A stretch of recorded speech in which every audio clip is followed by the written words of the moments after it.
Bueno, muchas gracias al grupo coordinador por la invitación. Vamos, durante los próximos 25 minutos, vamos a hablar sobre cómo nos aproximamos a infecciones fúngicas y estos son los temas que vamos a hablar. El año antepasado, la Organización Mundial de la Salud puso los patógenos que ustedes ven en lista para decir que son súper peligrosos. Varias cosas hacían que esta lista aparezca, a veces por la importancia o mortalidad como cripto, porque no sabemos cómo tratar a esos pacientes como Candida auris, o porque el número de casos viene aumentando sin que sepamos ni lo uno ni lo otro, o sea, cómo tratarlos o cómo mejorar eso. Y eso hace que aparezcan en esos grupos.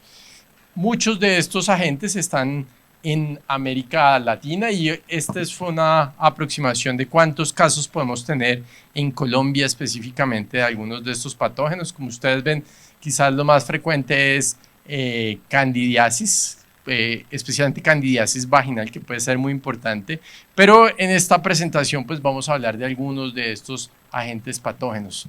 Sin dejar de mencionar este artículo, la doctora Gómez, que está ahí en pantalla.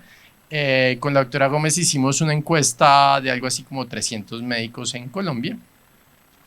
Médicos que, como ustedes probablemente están en alguna manera interesados en enfermedades infecciosas, y es interesante por esto que ustedes ven ahí. Nosotros les preguntamos de estas opciones, que son las que están allá, ¿cuáles creen ustedes que son el tratamiento de elección?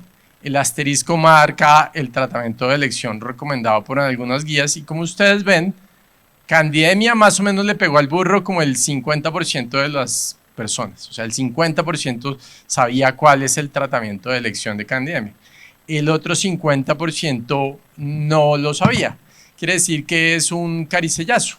La pregunta, como en los caricellazos, es ¿cuál cara cae cuando yo llegue a urgencias con una infección micótica? ¿El que sí sabe cuál es el tratamiento o el que no? Entonces, tenemos todavía como muchas cosas pendientes ahí. Vamos a empezar a hablar de candidiasis invasiva. Usualmente se refiere a todos estos términos. Candida tiene una particularidad y es que en principio algo así como 3/4 partes de las personas, 3/4 partes de las personas están colonizadas, y entonces en el tracto gastrointestinal uno puede encontrar cándida o en tracto vaginal en las mujeres, y en escenarios en los cuales haya lesiones sobre el epitelio, esa cándida pasa a la sangre, como ustedes ven. Y usualmente candidiasis invasiva se refiere a estos 3 términos, pero los 2 primeros son los que usualmente mencionamos. Casi nunca vemos mucha cándida en los tejidos, excepto quizás en peritonitis, y no sabemos eso qué significa. Para entender cómo es el proceso de la cándida, hay que devolverse unos 50 años a este experimento hecho por un investigador alemán, publicado en 1969. ¿Qué hizo el doctor Krause? El doctor Krause tomó cultivos de cándida. Hagan de cuenta que ustedes toman una copa de agua, más o menos como la que tienen enfrente los que están aquí adelante, y se la tomó. Entonces ingirió grandes dosis de un líquido de levaduras. Más o menos a las 6 a 9 horas el paciente empezó a hacer fiebre. A las 12 horas adicionalmente empezó a orinar cándida, y después de 24 horas el doctor Krause estaba perfecto. Y esto es un experimento interesante que muestra varias cosas. Uno, que la candidemia es un problema de la cantidad de levaduras que uno ingiere. Incluso individuos inmunocomprometidos expuestos a una gran cantidad de levaduras hace candidemia. 2, que los individuos inmunocompetentes pueden filtrar la cándida, probablemente en orina, y eventualmente deshacerse del problema. Lo tercero es que es evidente que el doctor Krause no tenía internos. Entonces el escenario en este particular es la unidad de cuidados intensivos, la cual ha venido creciendo durante COVID. ¿Qué pasa en los pacientes de unidad de cuidados intensivos? Uno tiene múltiples factores de riesgo. Por ejemplo, los pacientes reciben antibióticos, lo cual barre la flora normal, la competencia de la cándida. Se hacen cirugías. La cirugía per se no es mala. es el efecto de la cirugía sobre el tracto gastrointestinal, como por ejemplo ponerle nutrición parenteral total, que afecta o altera la fisiología normal del tracto gastrointestinal.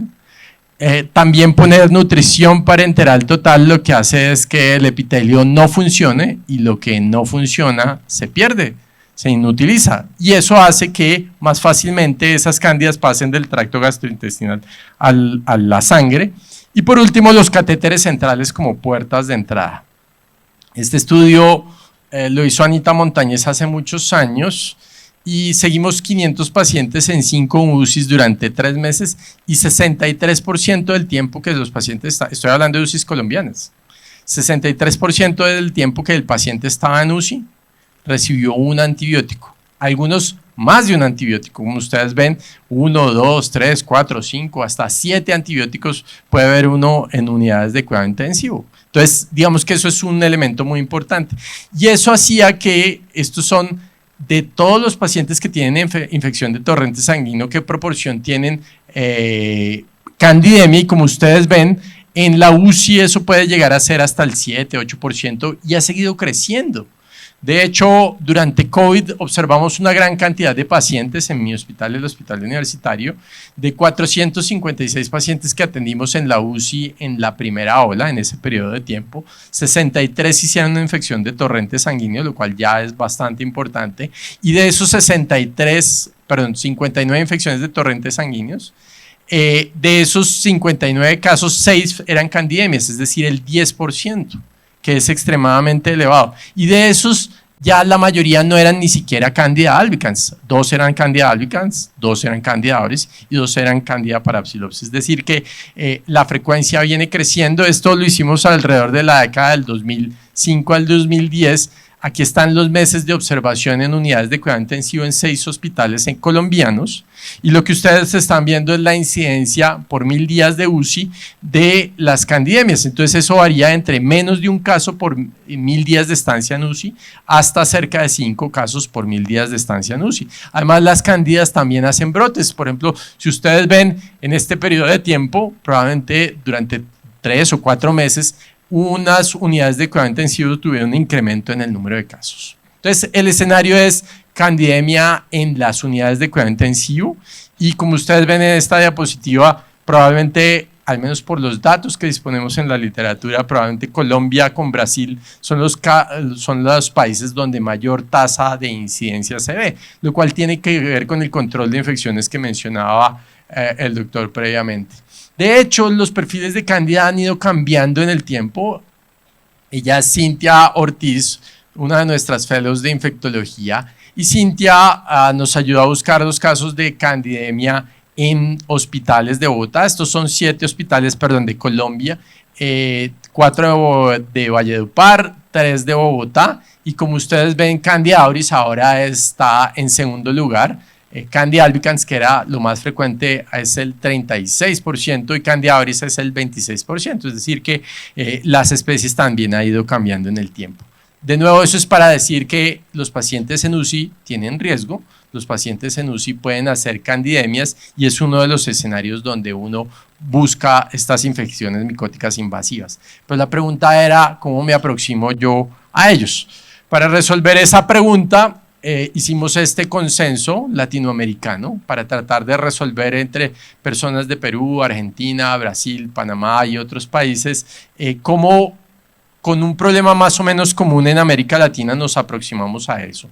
Y llegamos a esto que es lo que llamamos un ECVE. Un ECVE es un estándar clínico basado en evidencia. ¿En qué se parece un ECVE a una guía? Básicamente son lo mismo, pero los ECVEs hacen algoritmos. Entonces, lo que ustedes les voy a mostrar son algoritmos para tratar de aproximarse a esos pacientes. ¿Qué es lo que dice? Todos los ECVEs son parecidos. Digamos, aquí estamos centrados en diagnóstico, tratamiento y seguimiento de pacientes con candidemia. Entonces, miremos lo de diagnóstico. Este es el algoritmo. Entonces, dice, ok, paciente críticamente enfermo con sospecha clínica de candidemia. Muy bien, ¿qué es eso? Eso, hay muchas formas de aproximarse, pero la forma más sencilla es utilizar el puntaje de Candida, que es el que ustedes ven ahí. Uno ve su paciente y trata de ver cuántos puntos de estos cumple. Entonces, si el paciente tiene sepsis, le da 2 puntos. Si el paciente tiene nutrición parenteral, que es un factor de riesgo, le da 1 punto. Si tiene cirugía abdominal, le da otro punto. Y si tiene colonización, le da otro punto. Es decir, que si uno tiene 3 o más puntos, dice que el puntaje es positivo y tiene riesgo.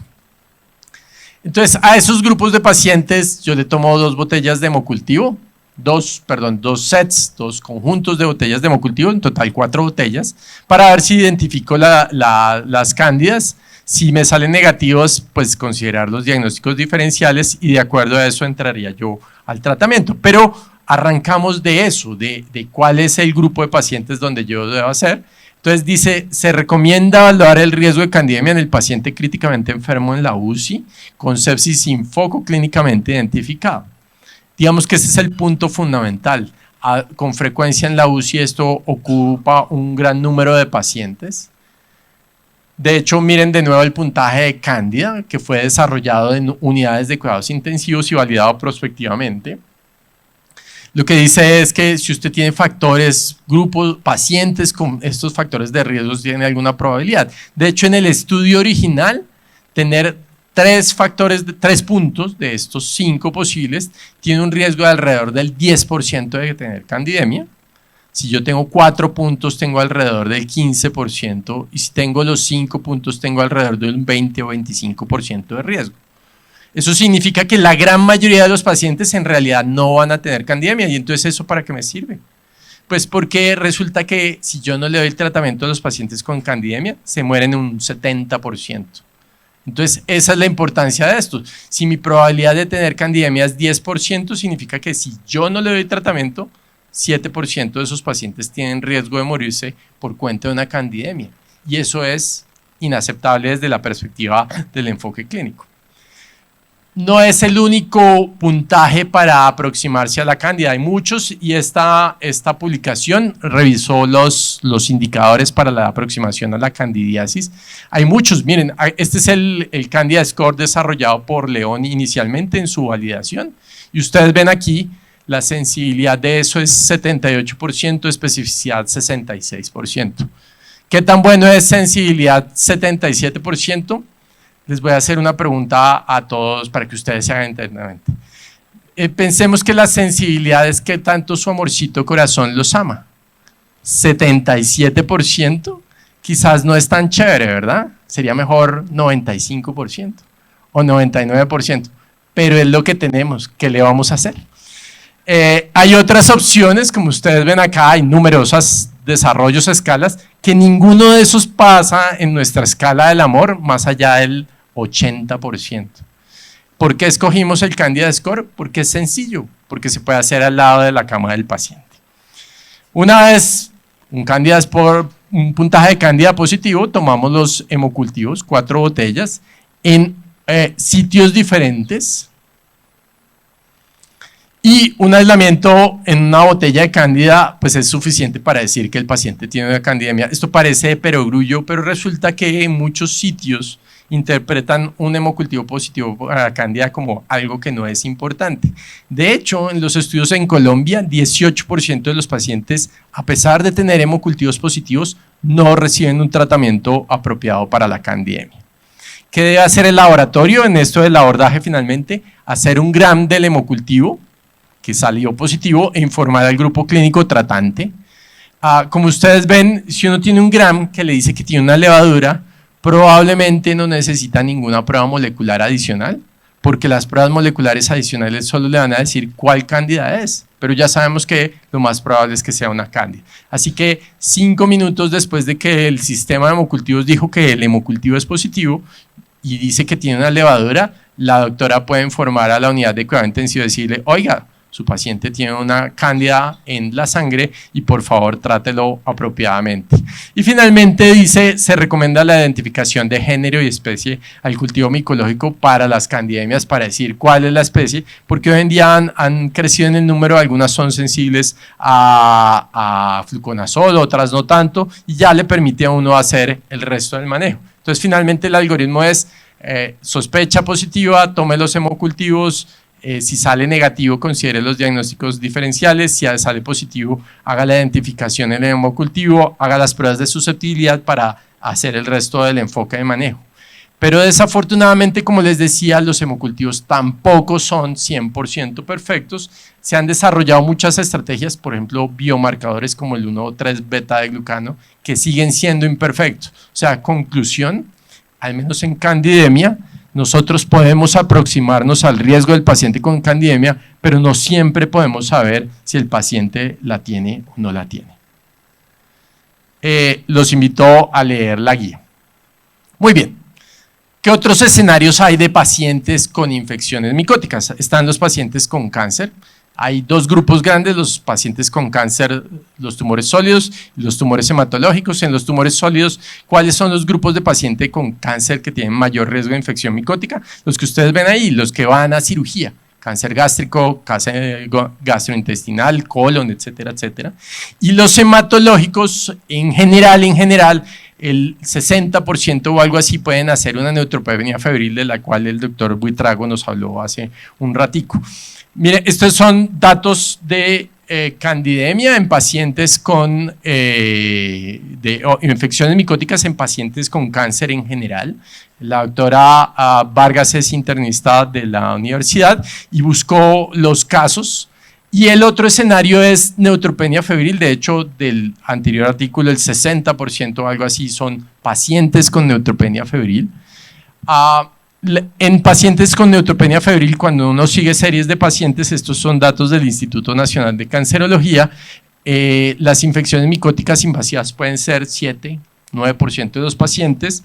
Lo que más vemos es levaduras, el Aspergillus es el 1%. Pero el Aspergillus es un problema serio. ¿Por qué es un problema serio?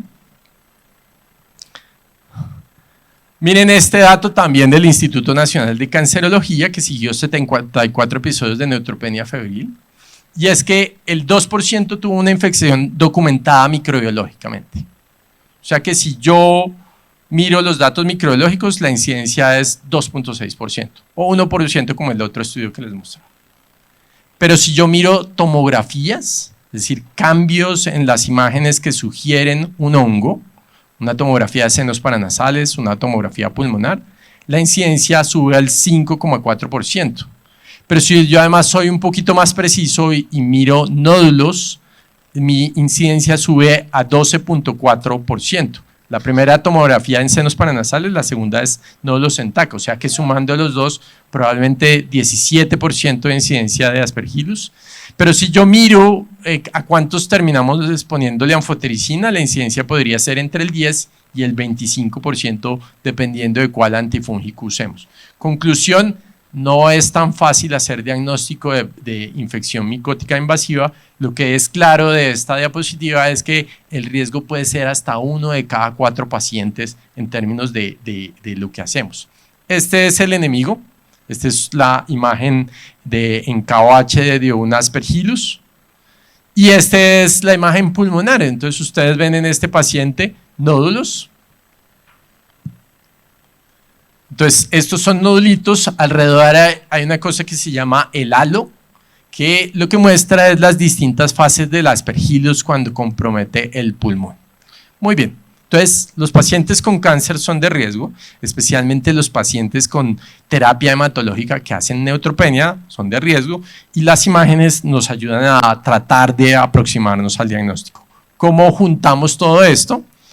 Entonces, esta es la guía que también se publicó con expertos de América Latina para tratar de aproximarnos a este problema de infecciones micóticas en pacientes que tienen cáncer y que tienen que recibieron quimioterapia y que tienen sospecha de infección micótica.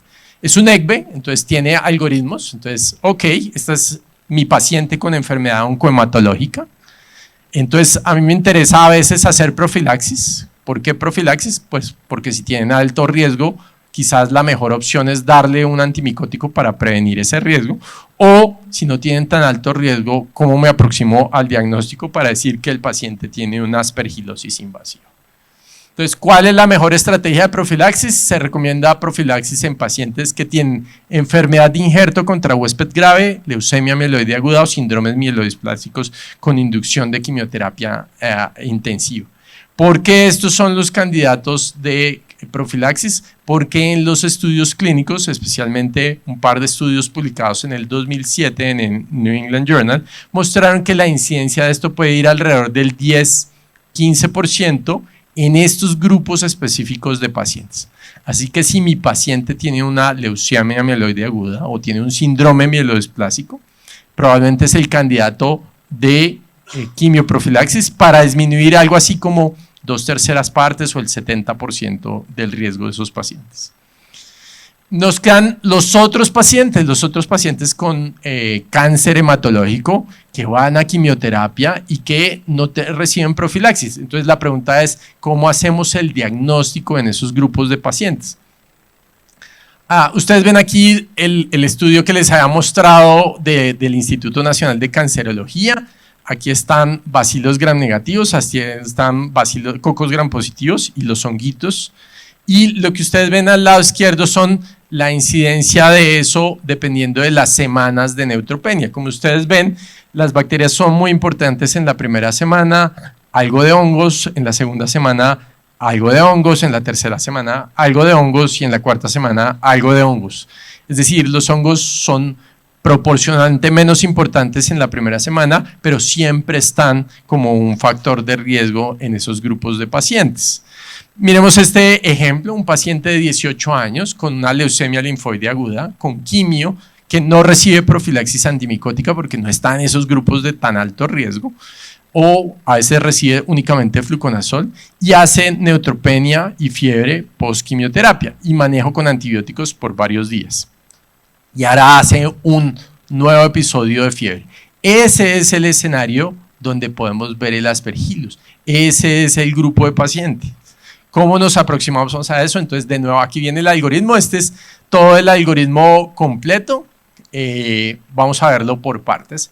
Entonces, ok, mi paciente tiene profilaxis, viene con profilaxis y tiene alto riesgo.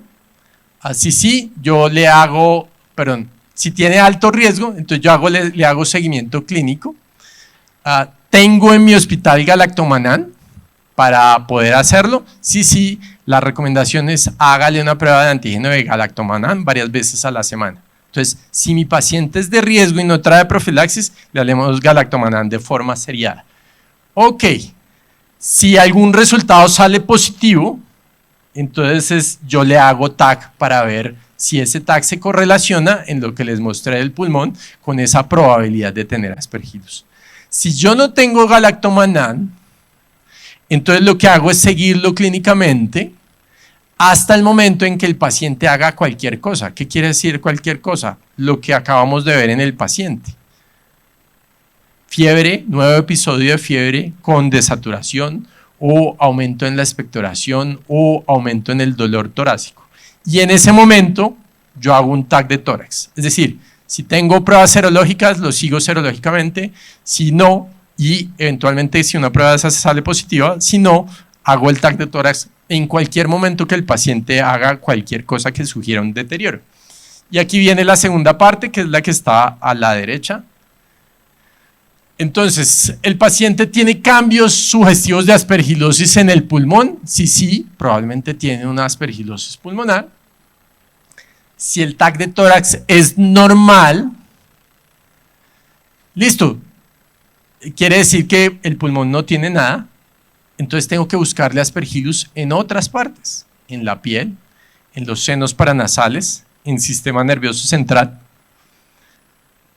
Si mi TAC no es normal, me gustaría tener una muestra y me pregunto si en mi hospital tengo lavado broncoalveolar.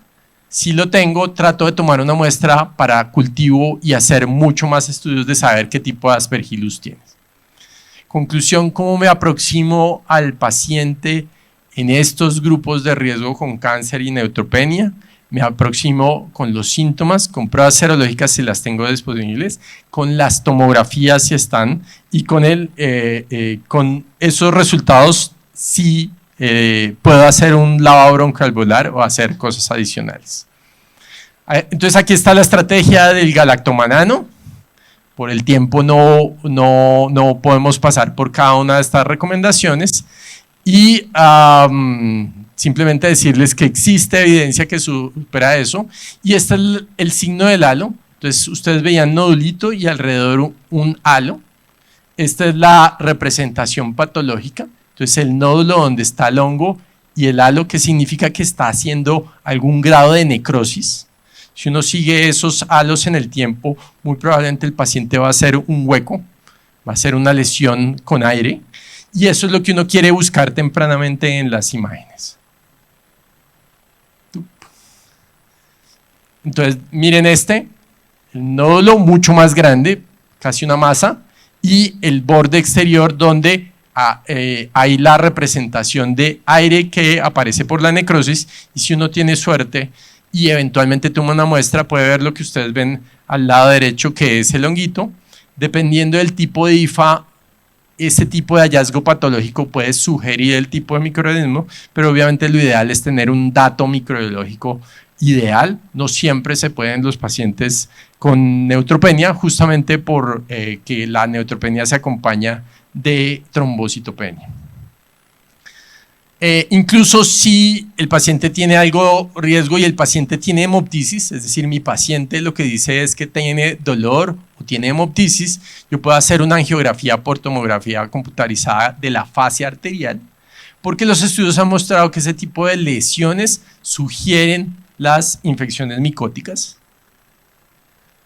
Entonces ustedes ven aquí, este es el hallazgo tomográfico, ustedes ven en negro el aire, en gris la lesión, que puede ser una masa o que puede ser una cavitación, y ustedes ven en como en esa fase arterial, ustedes van viendo la progresión del vaso, hay un cambio que sugiere que se opacifica. Ese tipo de opacificaciones son sugestivas de infecciones micóticas y eso es lo que estamos buscando. Es decir, incluso si uno no tiene el dato microbiológico, se puede aproximar imagenológicamente al diagnóstico.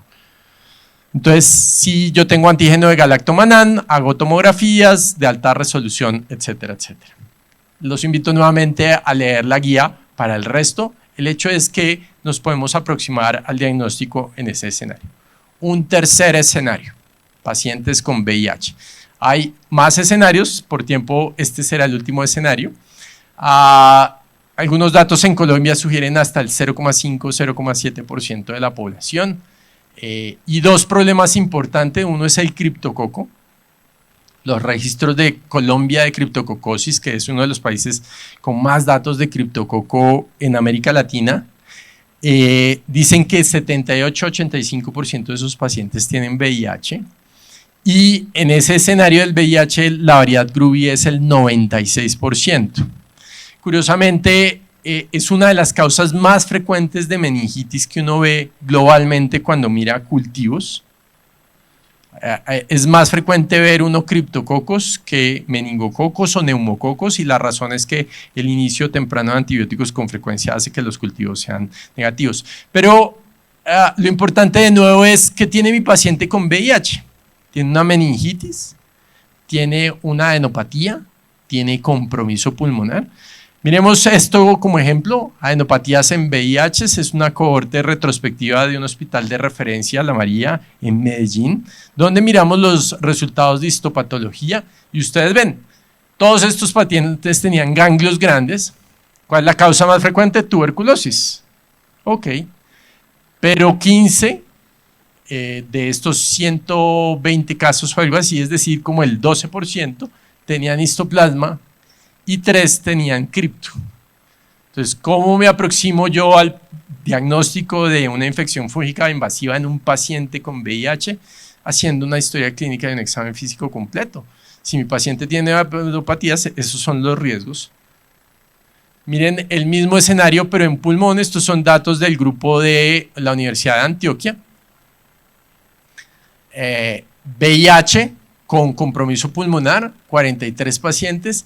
24 de esos 43 pacientes tenían tuberculosis, es la causa más frecuente, pero histoplasma el 8%. Y cripto, aquí está, no, aquí no está, no encontramos cripto, probablemente es inferior al 5% o algo así. Miremos histoplasmosis. ¿Cuál es el mensaje general de histoplasmosis? Siempre piensen en histoplasmosis cuando piensen en tuberculosis. y si está en una rotación de infectología y el profesor pregunta, ¿qué puede tener este paciente? No importa ustedes qué estén haciendo, levantan la mano y dicen, podría tener tuberculosis y probablemente sea correcto. Pero si ustedes piensan en tuberculosis, piensen en histoplasmosis. Estas son las zonas endémicas de histoplasmosis, de acuerdo a brotes o a áreas donde se ha encontrado brotes. Y recuerden que en VIH específicamente, nosotros vemos las formas hay muchas formas de tuberculosis, de histoplasmosis, perdón. Ustedes ven ahí las que uno puede encontrar en otros grupos de pacientes como histoplasmosis pulmonar aguda, que es raro, o sea, diagnosticarlo, histoplasmosis subaguda, que es raro, y la histoplasmosis pulmonar crónica, que se parece también a la tuberculosis en paciente anciano. No, en pacientes con VIH vemos son formas diseminadas de histoplasmosis. Miren este paciente con infección por VIH de 45 años y tiene esas lesiones con trombocitopenia, cuando las biopsiamos, histoplasma. Entonces, lo que vemos en pacientes con VIH en histoplasma es una histoplasmosis progresiva diseminada, en el cual si uno tiene una muestra, en este caso de pulmón, puede ver eventualmente las levaduras. Y también se desarrolló una guía para histoplasmosis en pacientes con VIH. ¿Cuál es la recomendación? La recomendación es detección de antígenos circulantes de histoplasma o uso de pruebas moleculares. Estas pruebas, la detección de antígenos se hace en orina, la detección de PCR se hace en sangre. Ustedes ven aquí el rendimiento del antígeno. ¿Se acuerdan lo que les conté del amor? Entonces, miren la sensibilidad de la prueba de antígenos en orina. ¿Tú me amas, muñeca? 95% de certeza, de sensibilidad y especificidad. Yo estoy seguro de que ella me ama en 97% de las ocasiones. Una machera. El antígeno urinario sí es una excelente prueba para el diagnóstico de histoplasmosis. Y pruebas moleculares, no hay tantos datos porque muchos de esos protocolos de PCR son in-house, es decir, son pruebas hechas específicamente, incluso en América Latina, incluso en Colombia tenemos algunas pruebas con muy buen rendimiento, pero son in-house, son hechas en casa. Esta es la sensibilidad y especificidad de la PCR, también muy buena. Y ustedes ven allí otros elementos de comparación, el cultivo que podría llegar a ese valor, la detección de anticuerpos que le dice que tuvo histoplasma, pero no necesariamente cuál histoplasma, y como les decía, la detección de antígenos y las pruebas moleculares. Conclusión, los antígenos y las pruebas moleculares son las de elección para el diagnóstico de histoplasmosis. Y este mapa muestra las zonas donde creemos que histoplasmosis es de mayor riesgo, como ustedes ven en relación al Valle del Magdalena y al Valle del Cauca, la zona cafetera está ahí, pero se ha encontrado histoplasmosis por fuera de las áreas endémicas. ¿Por qué? Por esto. Este estudio es de la Universidad de Antioquia, donde el grupo de Mirta Arango y el doctor McEwen buscaron por PCR y por cultivos histoplasma en fertilizantes. ¿Por qué histoplasma en fertilizantes? Porque el histoplasma vive en sitios ricos en nitrogenados, como aquellos que produce el popó de las gallinas o gallinasa, que se utiliza como fertilizante. Así que estos fertilizantes, algunos de ellos utilizan gallinasa. Conclusión, la gallinasa puede llegar a ser peligrosa y los fertilizantes que se producen a partir de la gallinasa también. Mírenla, es peligrosa, muy peligrosa. Finalmente, ¿cómo se aproxima uno al criptococo? Pues siguiendo la guía de criptococosis, por tiempo no vamos a entrar en el detalle. Entonces, ¿cuáles son los mensajes para llevar a casa justo antes del almuerzo? ¿Sí? Muy bien. Entonces, establecer cuál es el escenario de mi paciente. Dependiendo del escenario clínico, pues va a cambiar el riesgo del paciente. Yo les conté de algunos que son los escenarios de mayor riesgo. Definir cuál es el órgano afectado, considerar cuáles son las pruebas para el diagnóstico y el diagnóstico diferencial. Y como les decía, siempre un mensaje importante es, si yo pienso en tuberculosis, pienso en histoplasma, como un diagnóstico diferencial siempre. Y con eso, siguiendo las guías, uno puede llegar a mejor posibilidades de hacer un diagnóstico apropiado. Las guías están disponibles en sitios, en aplicaciones, y como las aplicaciones no las usan solamente los infectólogos, también lo hicimos para Google Play. Entonces ustedes van a encontrar, si bajan nuestra aplicación que se llama ProBaunal, una pantallita que dice, oiga, tenemos guías para infecciones virales como el dengue, infecciones bacteriales e infecciones fúngicas, que son esas 4 que ustedes están ahí, y que encuentran algunos de estos algoritmos y algunas de estas recomendaciones para consulta fácil. Muchas gracias.